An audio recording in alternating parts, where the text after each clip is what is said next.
Welcome to this edition of ONME Sunday Mornings. My name is Julia Dudley Najib, along with Lennis Najib. And we have reached the last episode of the season. Hard to believe, isn't it? Yes, it is hard to believe. We went through a whole array of topics from Ferguson, Missouri, to what's happening in the educational process in Fresno, dealing with administration. Locally, California-wide. So it's been a great experience so far. And we plan on having a jam-packed season coming in January. Yes, we're going to be hitting up Black History Month. Right. And of course, Reverend Dr. Martin Luther King. Can't forget that holiday. Yes. So we're going to have a lot of more issues to cover, I'm sure, because news never stops. Never. Wherever we are, locally, nationwide, California-wide, there's always something to talk about, right? Yes. It's going to be some major topics, I'm sure, coming up this year, coming up with from Ebola to... Well, that we're going to talk about even on this episode, and I hope there's not too much to talk about with the Ebola. I'm hoping that we have it under control by then and that there's sparingly cases out there. That's what I'm hoping in January 2015. Wow. And I don't know, that's my prediction. I'm hoping. Me too. For this last episode, we still are going to be doing Fresno Metro Black Chamber of Commerce. They had a town hall meeting not too long ago, last week, in fact. And that town hall meeting we will be showing the entirety of in our next season in 2015 in January. But we'll be showing an extended excerpt for tonight, for this morning, of course. And then we got to show an excerpt of that last week, so people got a little taste of that town hall meeting. And so the Fresno Metro Black Chamber of Commerce will show that directly after. Then we also have Valley Black Talk Radio that did an interview with Brian Pacheco. And Brian Pacheco is running for Fresno County Supervisor, District 1. And he's the candidate that's running against Blanc Zhang. So we get to hear a longer excerpt about who he is, and I felt like I learned a lot more. I learned a lot about farming. I didn't know so many parts and intricate detail that goes into farming.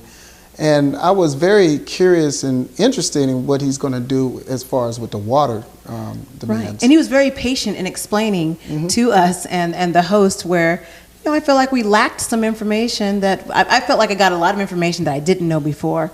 And so I was very grateful that he was patient, and so it'll be definitely a learning experience for our audience to be able to have that same experience. I hope they have the same experience like I did with Brian Pacheco, learning so much about a valley, learning how everything is really connected. I think that was a key thing for me. Well, when I met him for the first time myself at the radio station, and I felt that he was a very humble guy, and he was very concerned. Very down to earth. Very down to earth. Yeah. And he was very concerned about what's really happening in the community.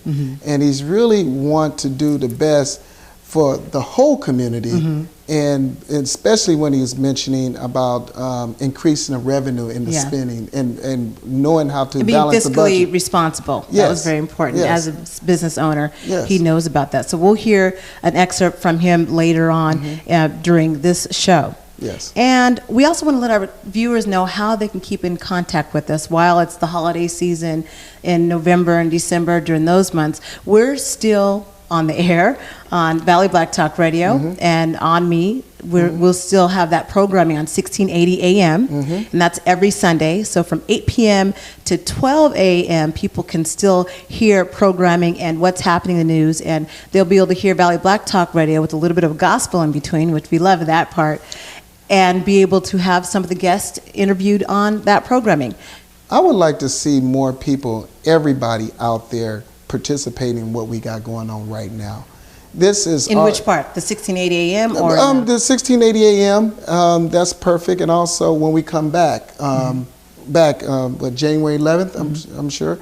When we come back, I want to see more of the community and more of all the community being involved with this show, because this is for us to have the right kind of communication going out about what's happening locally here in Fresno. You're right. And that's why we want to keep everyone in tune, starting with keeping up with the radio show on 1680 AMs on those Sundays from 8 p.m. to 12 a.m. And we're going to be having the podcast on there so they can go back and listen to all the past Valley Black Talk Radio and ONME programming. And on that first hour from 8 to 9 p.m., we might have special guests where it might be with myself or you, where, there's different guests we might have in that pre-recorded first hour. that normally we would have the ONME Sunday morning. So I want people to know that they'll still be able to hear programming from 8 p.m. to 12 a.m. And if they're not sure how to get our past episodes, we want to let them know that they can go to ONMETV.AMPTV now. That goes directly to our player so that you can look at the most recent episode and also all of the past episodes.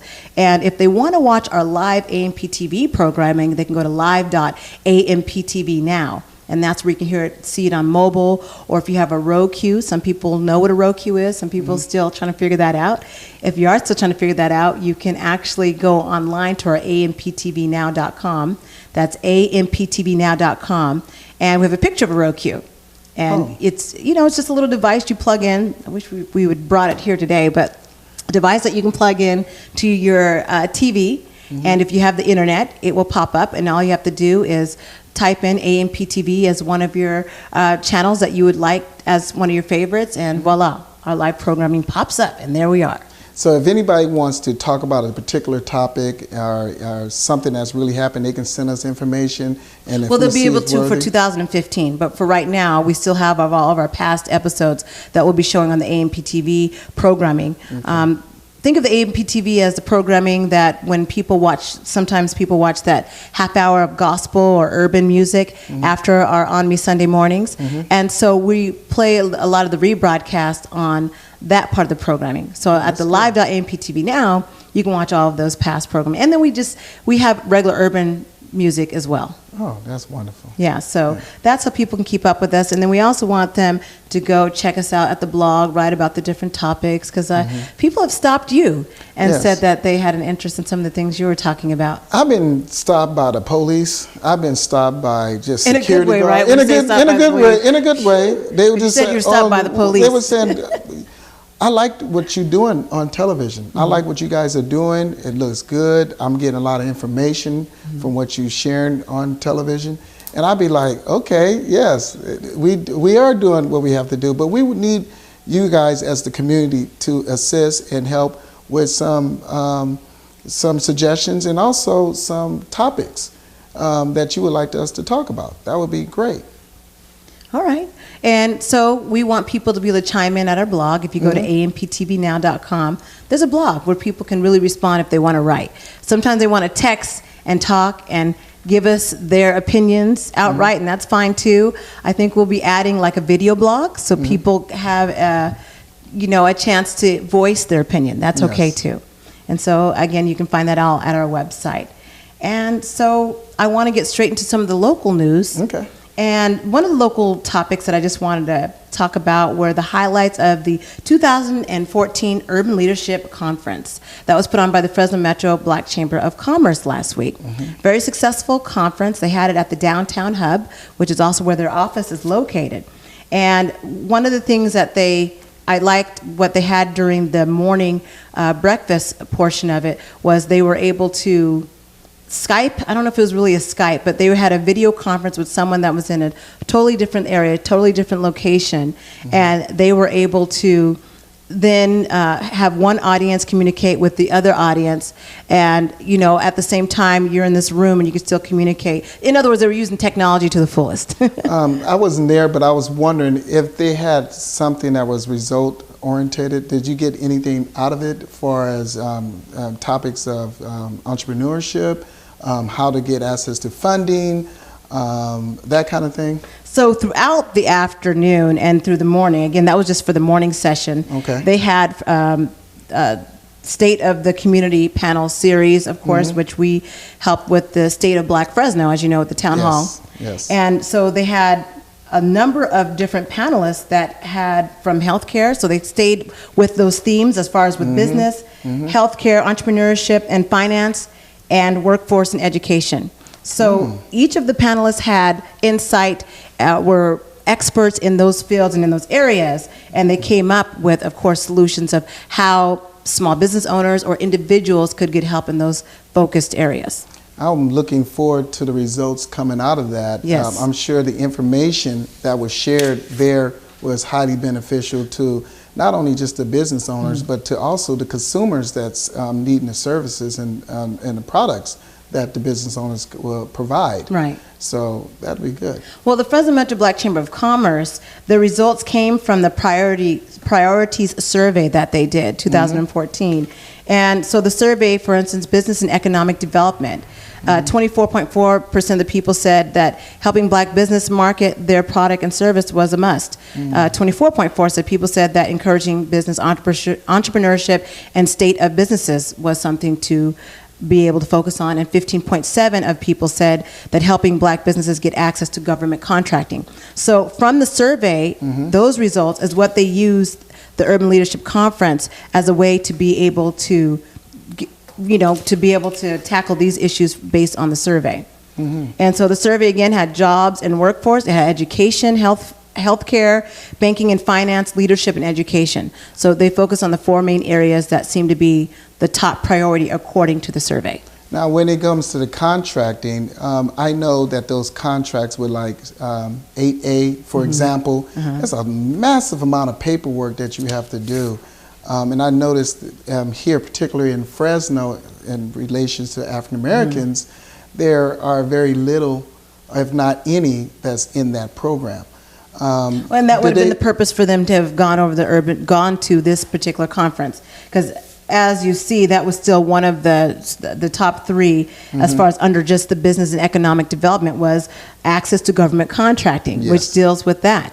From the 8A to some of the other lending offers and what the government requires you to go through and being able to make sure you're ready. Do you have a capability statement? Do you have the different necessities so that the government can choose you as a contractor? Yes. So they went through all of those details, and that was the purpose of the survey, to help legitimize why it is important for this Urban Leadership Conference. And so, again, even after the town hall meeting, State of Black Fresno, they even had a survey after that for feedback. So it looks like at least the Fresno Metro Black Chamber of Commerce is attempting to reach out to the business community and to individuals who are looking for answers, solutions. So this particular conference was about that, the answers and the solutions. And they also wanted to make sure they pointed out those leaders in the community, urban leadership champions, what they call them. And so the 2014 Urban Leadership Champions, and I'm sure people can see that on the screen as we're talking, entrepreneur and for entrepreneurship and finance was Dorothy Thomas, and she is the Senior Vice President and SBA Lending Manager at Premier Valley Bank. Okay.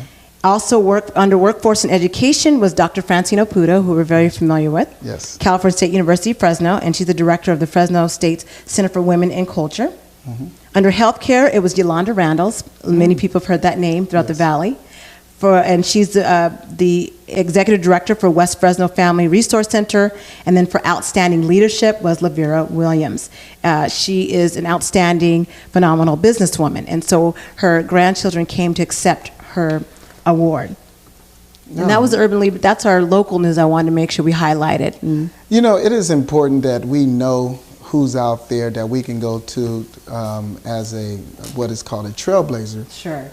So we can have access to that information and know that they know what they know about business and help us get to the right track on the right path of being successful in Someone business. to look up to, right? Yes, yes. And looking at our national news, I hate to point this out, but another incident of police brutality. Another one? I was trying to look for just the good news, but I had to bring this up because, oh gosh, it's like not again, right? You know, and I don't try to feature it every show, but even the mainstream media has been focusing on it. So it seemed to be happening on a nationwide basis, and it's happening. Seemed like on every city. Right. It's Ferguson, Missouri. Yeah. It's some in LA. Some and in guess the where area. this one is? I'm sure you're familiar because I know you already are up to date on this, but this one is in Texas, right? Mm-hmm. And Houston, Texas? Yeah, Houston, Texas. Oh, okay. And so this is the one, and this is from the AFRAMnews.com. And Rogue Cop and the Crime of Being Black in America, that's the headlines reads, former Houston city councilman allegedly held at gunpoint, slapped and robbed by cops, according to the AFRAMnews.com. Wait a minute. You mean to tell me, and I'm seeing this, you mean to tell me that a police officer, justice of the peace, a peace officer robbed, slapped, interrogated African-American male again? Yeah, and so this is becoming, here we are talking about more than race relations. Now we're looking at how can we look at our peace officers differently when things like this keep happening? How can we begin to help our young people to look at, our police force differently as helpers and wanting to be the keepers of the community, to keep the community safe when things like this keep happening? That's the challenge that we're up against, right? Yes, one of the things that I remember Reverend White talk about, he was one of the show guests on our show, and he was saying there have to be maybe some diversity within the police department that can be a part of the solution. Okay. There has to be some training in how to deal with African American people, and particularly African American males. I think would be another part of that solution, as he mentioned. So there is a problem that need to be addressed in all the police areas nationwide, and it has to be addressed maybe at a presidential level. Maybe it does, because it says here, this man, his name is Johnson, he goes by the last name of Johnson, and he's a restaurant owner. He owns Aunt B's Restaurant, and this is a well-known local businessman and also a former Houston City Councilman. And he said that it was for a traffic stop. I believe it was speeding. He was speeding. Right. We stopped him, and from my understanding, they came approach him with their guns drawn out. Right. For a speeding violation. Yeah. So that's gun drawn out? We're going through this again, not again, right? It's almost like we're saying not again. And so, it's such a much longer story than that, but I just want to bring up that here we go again. And then we're going to have to try to deal with these issues on a bigger level, on a national level, if we're really, because if it's not just happening in Missouri, I'm sure we know it's happening in California and then Texas. So from state to state, it doesn't matter who you are. And this is a business owner. And did it have to have the guns drawn? I don't see how they can have the guns drawn, because he didn't seem to be in violation or no threat. It was no physical threat that he can present to the police officer. But my concern is, I'm not saying it's the most important concern, but he was robbed. He's supposed to have about $2,400 to $4,700,000 dollars in there. Yeah. So that's. And they took his money. So that's the daily. I guess those are the road cops, right? The daily proceeds from his business that he earned for that day at the restaurant. So I guess he asked the officer, "What happened to my money?"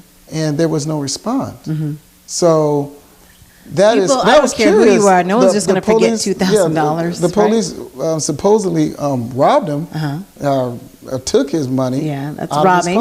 Yeah. So, if you have the guns drawn out and you in a vulnerable situation, and the money was in the car and then it's gone, that's a concern. So yes, I'm interested to see how this turns out, because I know he's got lawsuits and all those type of things. And I heard he was a former councilman. Deputy. He was constable. a former councilman. So I don't know. So we'll have to find out more about that story and keep people posted and what happens with that case. And unfortunately felt that he was overshadowed, though, because of what was happening with the Michael Brown case and the officer Darren Wilson in Ferguson, Missouri. Yes. And that's understandable. I mean, that is a big case. And we'll talk about that case, which is slowly unraveling on the national scene as well. Well, the only thing he lost was some cash, which is a big deal. You say only, but as a small business owner, $2,000 is not only. $2,000 to $4,000 is not, but he didn't lose his life. Right. And that's true. He didn't lose his life. And so we're thankful for that. But we want to find out more on that case. And I thought I'd bring that up, and I was trying to have this last episode be something more positive and upbeat, but it was hard because we had to talk about that. Yes. And so I just had to let people know another thing for us to watch out for. After the break, we'll again see an excerpt from the Fresno Metro Black Chamber of Commerce, and it's more of our extended excerpt that we have from the State of Black Fresno Town Hall meeting. You are watching ONME Sunday Mornings. My name is Julia Dudley Najib. and Linus Najee. We'll be right back.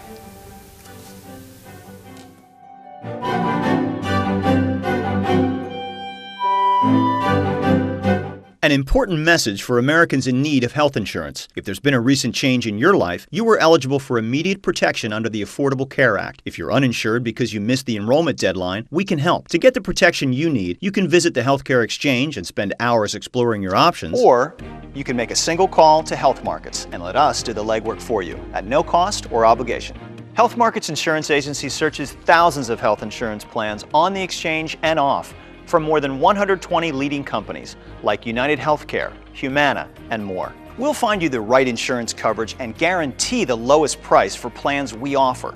And if you qualify for a government subsidy, we'll make sure you get the tax credits you deserve. Talk to us on the phone or meet with a local licensed representative. Why pay more than you have to or risk going without the coverage you need? Put our free service to work for you. Call Health Markets today at 1-800-958-1057. That's 1-800-958-1057.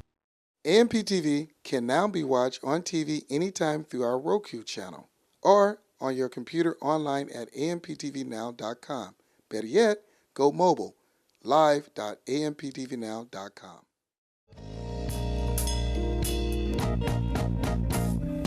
One New Media Expression, ONME, brings you a repeat broadcast of ONME Sunday mornings from 8 p.m. to 9 p.m. every Sunday, followed by live radio with Valley Black Talk Radio from 9 p.m. to 12 a.m. on 1680 a.m. Here's every Sunday from 8 p.m. to 12 a.m. on 1680 a.m. One New Media Expression, ONME.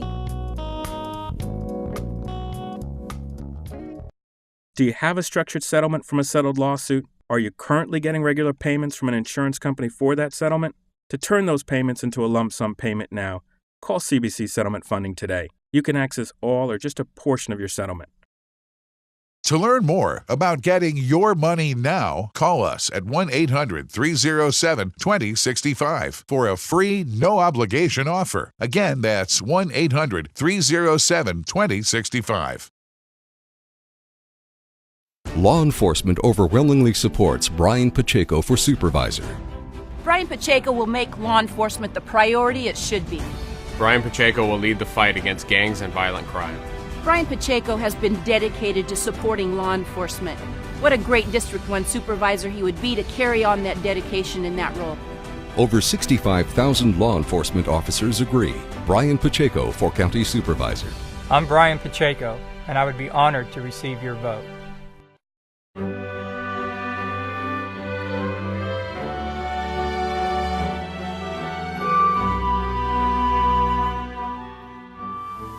Welcome back to ONME Sunday Mornings. My name is Julia Dudley Najib, along with Linus Najib. And we want to bring the audience right to the excerpt we were talking about, the Fresno Metro Black Chamber of Commerce, the State of Black Fresno Town Hall meeting. So let's take a look right now. We are a Chamber of Commerce, and so business and finance is at the core of who we are and what we do. And you know, as we did this survey, it was really interesting what people said about finance. Okay. You'd have thought it would have been about business loans or whatever, but it was actually about how do we educate young people about banking, credit, finance before they turn 18. Account for 10.8% of the labor apprenticeship program statewide. Historically, there's been a low number of African Americans in the building trades, including some of the highest wages trades, carpentry, electrical, and iron workers. Definitely. And finally, your second bullet, African American young males between the age of 16 to 25 have the highest rate of unemployment in their age group in Fresno County at 20.5%, which is more than triple the national rate. That's high, isn't it? Definitely. So what he did is he said, hey, James, you want to learn finance? I'm going to make you a TA, a teacher's assistant. So I taught Finance 120. So if you're going to teach a class, if you're going to understand something, teach a class, right? And if you're going to get up there and teach a class, you're going to be prepared, right? So I was prepared every day and everything in terms of teaching that class, and I made sure that I understood what I was teaching, what I was instructing on. I know there's an organization called Junior Achievement, which I am a huge fan of because it allows us as community to actually get involved in actual high schools and also elementaries, get us in front of the students and teach them some of those core basics in terms of how does the economy start? You know, how do you save money? How do you balance a checkbook? Right, and just to piggyback on what she said, unity in the community, getting out there, letting the parents know. It is not that they don't want to help their children, sometimes they don't know themselves. So, I mean, I think it's very important, and it all comes back down to education. Education is the most important. It all starts there with your education. And like she said, as far as a JC, 4 year, you know, it's your education. I mean, I can't push that enough. Now, there was a survey done by Duke University early this year called Beyond Broke: Why Closing the Racial Wealth Gap is a Priority for National Economic Security. And it showed that there was a wealth gap between blacks and whites, and it's growing. Even their liquid assets, money that you have readily access to, African Americans, their wealth was at $200, and Caucasians, theirs was at $23,000. And overall, the wealth gap between African Americans, just including all assets, is 15 times smaller than our Caucasian counterparts.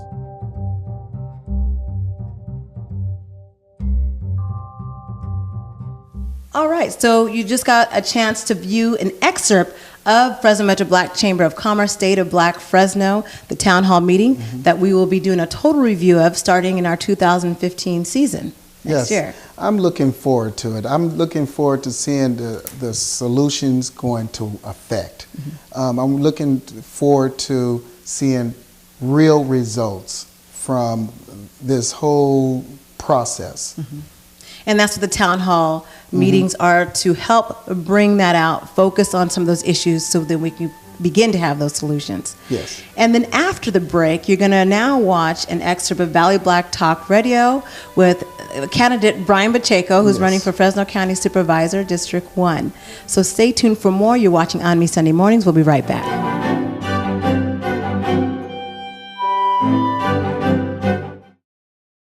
AMPTV can now be watched on TV anytime through our Roku channel or on your computer online at amptvnow.com. Better yet, go mobile, live.amptvnow.com. An important message for Americans in need of health insurance. If there's been a recent change in your life, you are eligible for immediate protection under the Affordable Care Act. If you're uninsured because you missed the enrollment deadline, we can help. To get the protection you need, you can visit the Healthcare Exchange and spend hours exploring your options. Or you can make a single call to Health Markets and let us do the legwork for you at no cost or obligation. Health Markets Insurance Agency searches thousands of health insurance plans on the exchange and off from more than 120 leading companies like United Healthcare, Humana, and more. We'll find you the right insurance coverage and guarantee the lowest price for plans we offer. And if you qualify for a government subsidy, we'll make sure you get the tax credits you deserve. Talk to us on the phone or meet with a local licensed representative. Why pay more than you have to or risk going without the coverage you need? Put our free service to work for you. Call Health Markets today at 1-800-958-1057. That's 1-800-958-1057.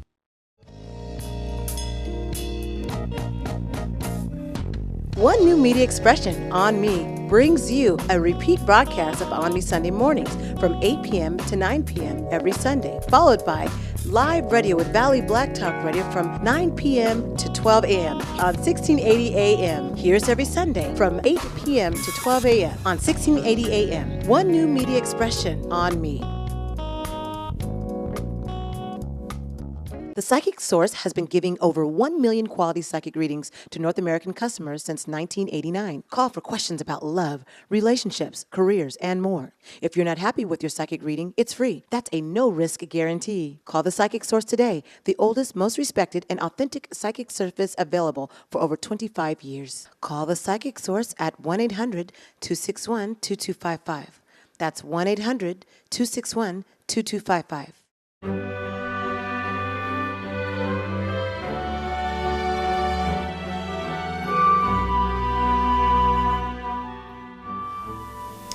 Welcome back to ONME Sunday Mornings. My name is Julia Dudley Najib, along with Lennis Najib. And right now, we want the audience to be able to watch that excerpt we were talking about. Valley Black Talk Radio got a chance to sit down with Brian Pacheco, who is a phenomenal businessman. He certainly knew his stuff, and he definitely knows about the Central Valley community. So let's take a look. And so I want to first give the audience a little intro about Brian. Gosh, he seems so modest, but he has a very strong background in family. It's obvious that family and community is important to Brian. He's a fourth generation family farmer and dairyman in Fresno County. His great-grandfather began dairying in the early 1900s, and that is purely family dedication there. Brian graduated from Kerman High School, attended University of California, Davis, where he earned a bachelor's degree in agricultural economics. Definitely something we need here in the Valley, those expertise. He was also the commencement speaker at his college graduation, as a recipient of the Award of Distinction for the UC Davis College of Agricultural and Environmental Sciences. And he was, the list goes on, all the great things that he has done in the community. But most important, he was elected member of the Kerman Unified School Board of Trustees, which means he knows how it's run. When we were talking about all the school board stuff last week, the politics and policy issues, which is what we need, someone that knows about policy. He's also a strong advocate of public education, excellence in our local schools. He also serves as a member of the board of directors of the Community Regional Medical Center and the Agency on Aging Foundation. He's also the past president of the Fresno County Farm Bureau and member of numerous community organizations, Mothers Against Drunk Driving, that's very important. And so he's also part of the Biola and Kerman Chambers of Commerce. And of course, he has a lovely wife, we've seen her, and 3 children. When I came back from college, I looked and I thought, well, how could I get involved in my community? And because of my commitment and my gratitude for what the Kerman Unified School District did to me, I thought one of the ways that I could best help is to provide that same level of education to the other people in our town, because Kerman is generally a poorer town. We're pretty diverse, and people need it. A lot of people with means, they move out and they come to the big city of Fresno, or they move to Clovis, and I thought, I'm a 4th generation here. It was great to me, and I want to provide that same other opportunity for other people. So in 2002, I ran for the school board. Okay. I ran against an incumbent, and I was fortunate enough that I won that seat. What I didn't know when I won that seat is Kerman was in severe financial trouble. And in those times, there were 3 districts that were in trouble. Fresno Unified, West Fresno, and Kerman Unified. Now, Fresno Unified pulled itself out. We know what happened to West Fresno. They went into bankruptcy, and Kerman was on that verge. So what I did is I applied what I had learned in my college with degree. In addition, I had served as a bank director for 9 years, and so I knew what a balance sheet was supposed to look like, in addition to running my own business. So you applied those concepts to the public institution, and within 2 years, we got that district back on track. Wow. And one of the most daunting tasks that I faced was after 4 months of being elected, every March 15th, they have what's called the pink slip bill. And for those in education, those teachers know that by March 15th, you're notified if you're going to be brought on for the next school year or not. And Kerman had 300 teachers. And at that time, at that board meeting, 3 months on the job, our superintendent came to the board and had issued 82 pink slips. And that is just unacceptable to do. And not only does it disrupt people's lives, it puts them uncertainty. It keeps you on edge. Yeah, it's a tremendous amount of stress, and it never came to that many, but it's just an unnecessary evil that we just didn't need to do that. And I vowed that I would not let that happen again, and I'm very proud that after 2 years, we strengthened the budget, and now Kerman Unified is one of the highest reserve districts in the entire county. And we have harmony amongst our labor groups now. The Kerman Unified Teacher Association, the California School Employees Association. After a few years of getting to know me, we were fair, equitable, and again with the unions, the greatest thing that I think unions and all people want is just the amount of respect. Well, the big issue for me and affecting all the residents of Fresno County is water, because primarily agriculture is the primary revenue source of this district. So water is securing enough water and working with our local elected officials to make sure we have an adequate water supply, and the farmers have what they have in terms of the farm workers and all those related service industries. But the irony of it is while we generally think of it as an ag district, 60% of the voting population in this district actually live within the city limits of Fresno. Oh, it incorporates, the West Fresno, the center of Fresno, and North Fresno on the western fringe. So, so it's all people. It's very important that we're going to affect everyone's lives in this issue. I don't know, but I am baffled as to how to move forward. As a Fresnan, as a Central Valley resident, I go to the store, I get my oranges, my strawberries, my lettuce, and I feel proud every time, because that's who we are. But as a citizen, I say to myself, if you look at the history of the Central Valley, agriculture might not have been a good decision from the very beginning. Oh no, we're farming in the desert. There's no question. No question. Okay. The only reason we are allowed to do that is because we have in the 1960s and things is the dams and the storage was built, and without irrigation we would not be farming in this region, because as what we're learning now, what we need in agriculture is surface water, and surface water comes from the rains and what we back behind the dams. And then after you have that surface water, you need conveyance, which is our irrigation ditches and things that will go to put the water out. And well, excuse me for interrupting, but here's my thing. California, the West, droughts are not new to us. Yes. They're like earthquakes. They come along every so often when we're not paying attention, but they're not a new thing. So, during the 30s and the 40s, during the Dust Bowl years, farmers were paid not to work their land. And a lot of people just simply left the heartland and went to do other things. I'm wondering if it's not time to make some of those kind of decisions now, rather than having the farmers pitted against the people who are not purposely pitted against them, of course, but just, I look and I say, maybe we need to not have so much agriculture here. But then how do you decide whose fourth generation family agriculture business goes away and whose doesn't? But we have to do something, because this argument back and forth, we need more water. Yeah, well, I want to be able to water my lawn and drink and take a 10-minute shower. How are we going to solve that? Again, I think with Prop 1 is a part of the solution to that, because our system was built for half the current population that we're serving now. And we need to upgrade our infrastructure system in order to provide those services and those vital resources we need. But I would absolutely agree with you. While we relied on agriculture in the past, and it is our #1 engine for this county, we do need to diversify our economy and do other things to provide those types of jobs so that maybe we're not so dependent upon agriculture. And even the farms, it's hard to believe, but the farms are doing that as we speak now. In the past, they would farm all row crops. Well, when row crops weren't making any money, like for you said, the programs and different things, they diversified their farm into other crops. And we need to take that same kind of approach to the county and do that to the county, and not necessarily rely so much on ag. We can't get away from it, but it's a transition period on how you go about doing that. But I would agree with you that we need to diversify our entire economy to help all of the people and to get those secure jobs. But I do believe it's not going to happen overnight, and ag is such a vital role, and it's so dominant in this area. It's going to take several years, if not decades, before something like that happens. In this campaign, I really tried to stay positive and focus on the issues, and I had a lot of mud thrown at me in the primary and even now. And what I want to do is I want to focus on what I can do and what my strengths are. So if I would criticize my opponent in the most politically correct way, I would say the main difference between myself and my opponent is I have a 20-year track record of getting things done. And when you look back at my service on the Kerman Unified School Board, or on the bank board, on my service as the Farm Bureau, community regional medical centers, I can look back and when I go door to door and I ask, hey, what has my city councilman done for you over the last 8 years?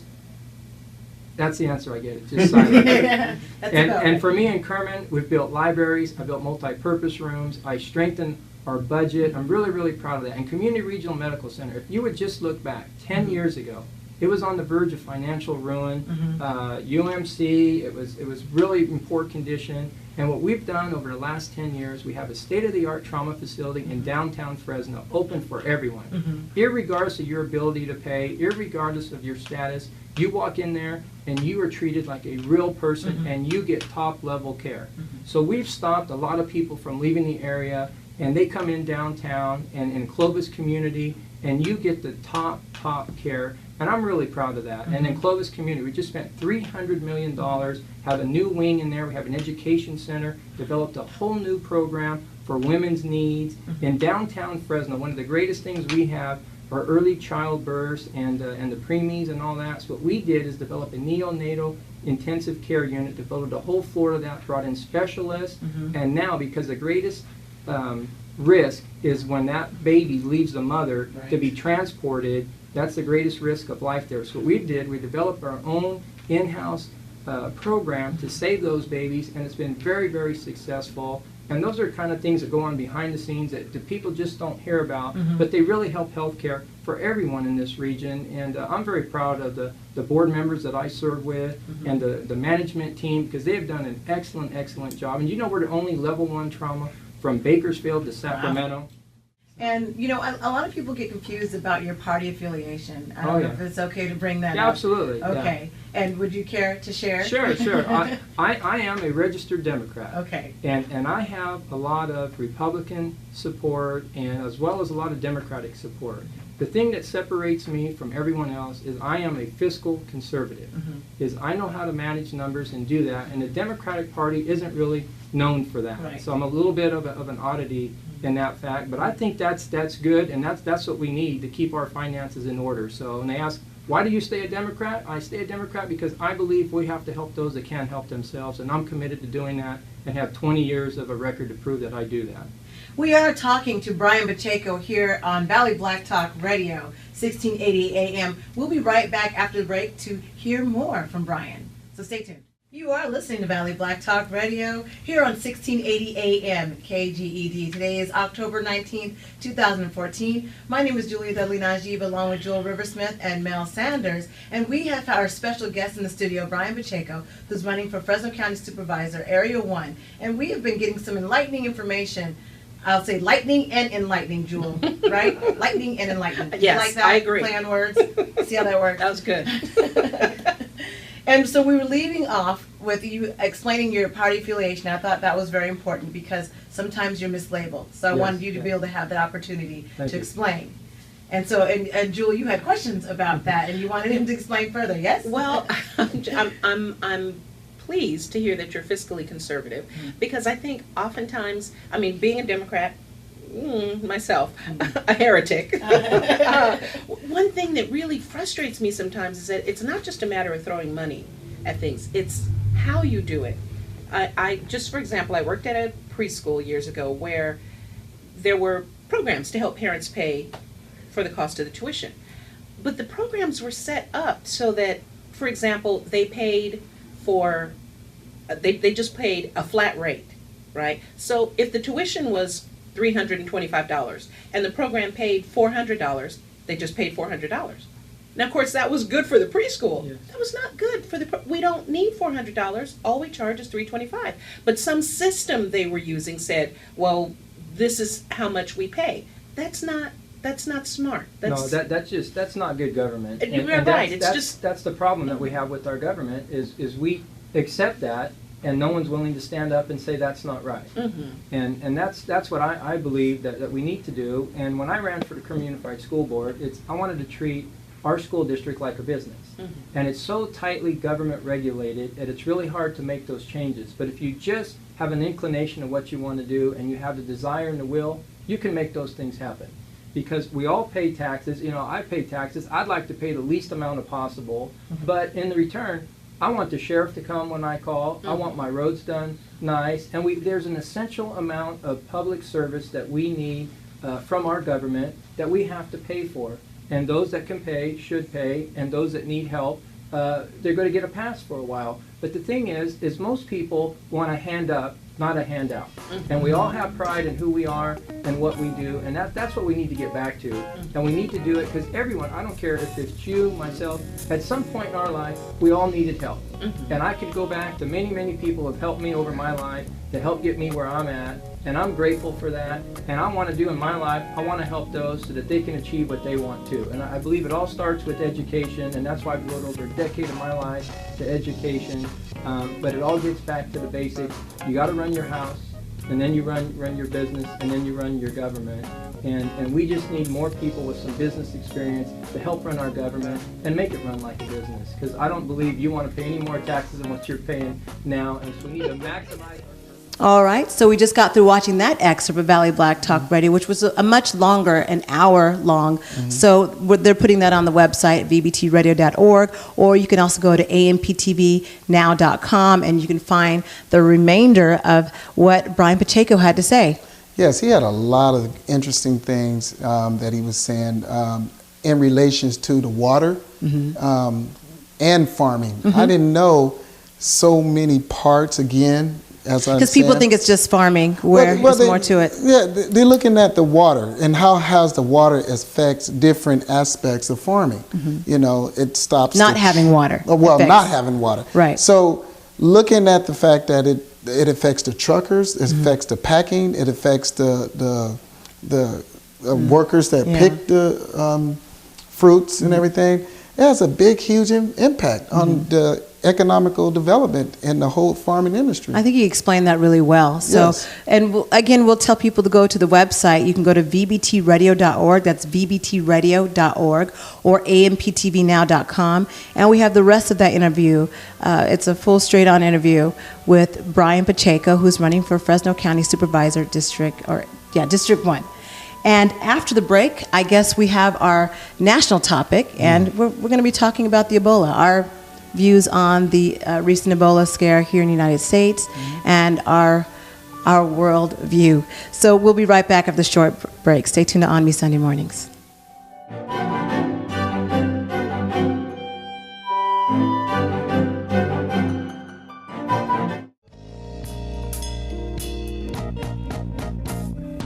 One New Media Expression, ONME, brings you a repeat broadcast of ONME Sunday Mornings from 8 p.m. to 9 p.m. every Sunday, followed by live radio with Valley Black Talk Radio from 9 p.m. to 12 a.m. on 1680 a.m. Here's every Sunday from 8 p.m. to 12 a.m. on 1680 a.m. One New Media Expression, ONME. An important message for Americans in need of health insurance. If there's been a recent change in your life, you are eligible for immediate protection under the Affordable Care Act. If you're uninsured because you missed the enrollment deadline, we can help. To get the protection you need, you can visit the Healthcare Exchange and spend hours exploring your options. Or you can make a single call to Health Markets and let us do the legwork for you at no cost or obligation. Health Markets Insurance Agency searches thousands of health insurance plans on the exchange and off from more than 120 leading companies like United Healthcare, Humana, and more. We'll find you the right insurance coverage and guarantee the lowest price for plans we offer. And if you qualify for a government subsidy, we'll make sure you get the tax credits you deserve. Talk to us on the phone or meet with a local licensed representative. Why pay more than you have to or risk going without the coverage you need? Put our free service to work for you.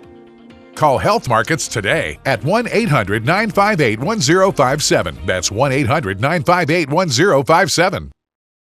Law enforcement overwhelmingly supports Brian Pacheco for Supervisor. Brian Pacheco will make law enforcement the priority it should be. Brian Pacheco will lead the fight against gangs and violent crime. Brian Pacheco has been dedicated to supporting law enforcement. What a great District 1 Supervisor he would be to carry on that dedication in that role. Over 65,000 law enforcement officers agree. Brian Pacheco for County Supervisor. I'm Brian Pacheco, and I would be honored to receive your vote.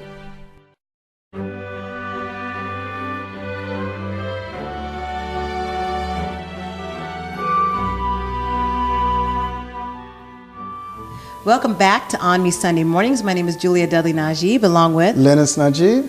And so we want to talk about our national news topic of, this will be our last one of the year. Until next year, they won't hear from us. So unless you're listening to Valley Black Talk Radio. And the most recent topic, of course, that's been on everyone's radar is with the Ebola. The Ebola virus and how it's mutating and also affecting the U.S. soil. Well, I know for myself, I don't plan on traveling on plane anywhere near Texas. Even though they tell you not to worry about that so much. It's not Texas, it's everywhere. Well, it's looking at everywhere. I am afraid of getting anything, anybody coughing on me or saying anything to me or touching me that I might even suspect have Ebola or anything near Ebola, I'm going to just walk away from. I'll tell you what was real enlightening for me is watching Dr. Oz, who I usually think his show is down to earth and people really get the information that they need to hear or want to hear, or they trust him, right?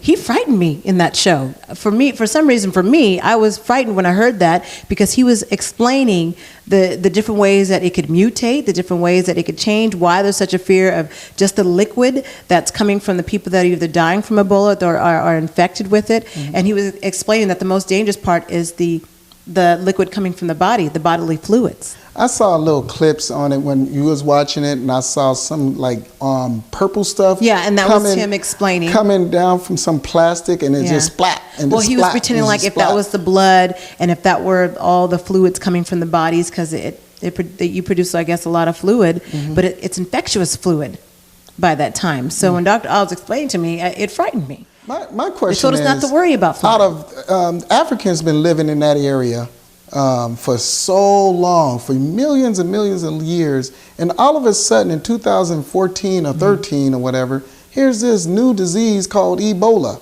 It's not new though. It's been around for at least 30 plus years. It's not that, what I'm looking at is more so, not that they're African, it just happens to be in this country. I don't know if it's planted there, and I've heard those scenarios as well. You think it's man-made? Or I've always felt that it appears, because based on the different articles that I've read, that it appears to have those different aspects of it being man-made from the articles that I've read, various articles. And so relative to what they're saying, yeah, I think it could be man-made. But right now, that's not even the issue. The point is, how do we contain it at this juncture in time? And there's over, I say, 4,000 people have already died.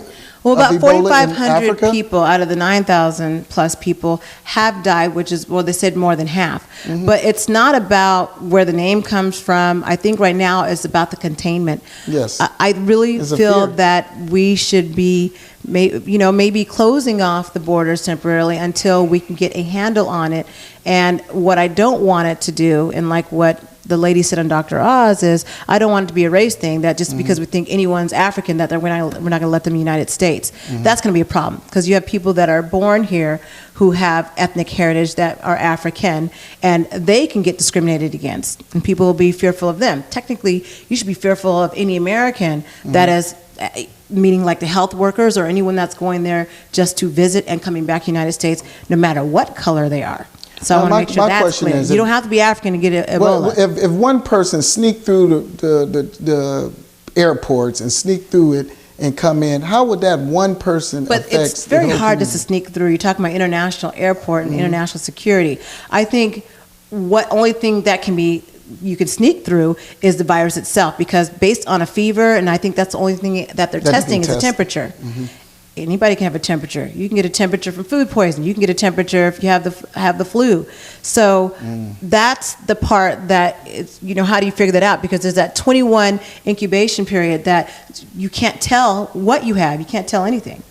So I guess we'll have to find out in 2015, in a few months, where we are with that, and hopefully we have containment of that. Well, we should have some sort of progress, and I know it's a national scare, and I know maybe an international scare, because we talking about just America. In America, you got Europe. They can go from there to Europe to America. Well, that's already happening. So we're hoping to have a better, and we'll be able to expand on that on the Valley Black Talk Radio on the ONME segments, and be able to let our viewing and listening audience know more.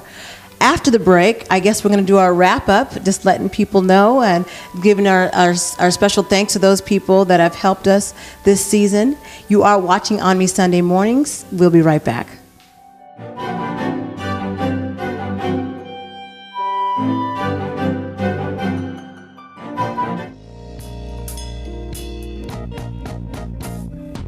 One New Media Expression, ONME, brings you a repeat broadcast of ONME Sunday mornings from 8 p.m. to 9 p.m. every Sunday, followed by live radio with Valley Black Talk Radio from 9 p.m. to 12 a.m. on 1680 a.m. Here's every Sunday from 8 p.m. to 12 a.m. on 1680 a.m. One New Media Expression, ONME.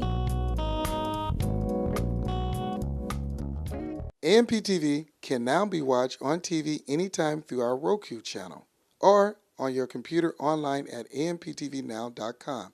Better yet, go mobile, live.amptvnow.com.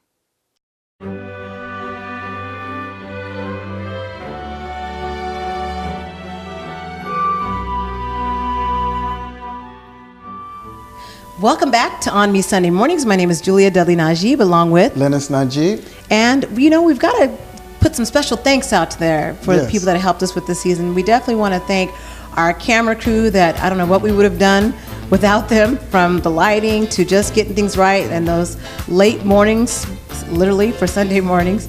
And so we want to definitely thank Don Prayel Martin, who's been there from the beginning. Thank you, Don Prayel Martin. Don Martin. Yes. And who else would you want to thank?